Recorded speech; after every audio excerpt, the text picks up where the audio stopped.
కీర్తి సురేష్ తెలుగు తెరపై కనిపించి ఏడాదిన్నర దాటిపోయింది. 2023లో దసరా, భోళా శంకర్ చిత్రాలతో ప్రేక్షకుల్ని పలకరించిన ఈ అమ్మడు ఆ తర్వాత తెలుగులో కొత్త చిత్రాలేవీ ఒప్పుకోలేదు.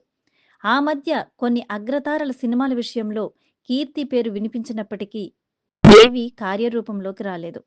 అయితే ఇప్పుడామె తదుపరి తెలుగు సినిమాపై స్పష్టత వస్తున్నట్లు తెలుస్తోంది. 'బలగం' చిత్రంతో దర్శకుడిగా తొలి అడుగులోని సినీ ప్రియుల్ని మెప్పించారు వేణు ఎల్దండి.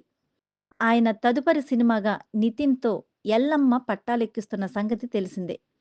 ఇందులో నాయికగా సాయి పల్లవి కనిపించనున్నట్లు వార్తలొచ్చినప్పటికీ డేట్లు సర్దుబాటు కాకపోవడం వల్ల ఆమె తప్పుకున్నట్లు తెలిసింది. దీంతో ఇప్పుడు ఆ పాత్ర కోసం దర్శకుడు వేణు కీర్తి సురేష్‌ను సంప్రదించారని సమాచారం.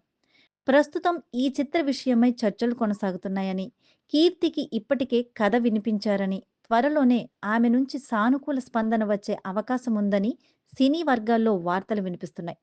ఒకవేళ అన్నీ అనుకున్నట్లుగా జరిగితే ఇది నితిన్, కీర్తిల కాంబోలో రెండో సినిమా అవుతుంది.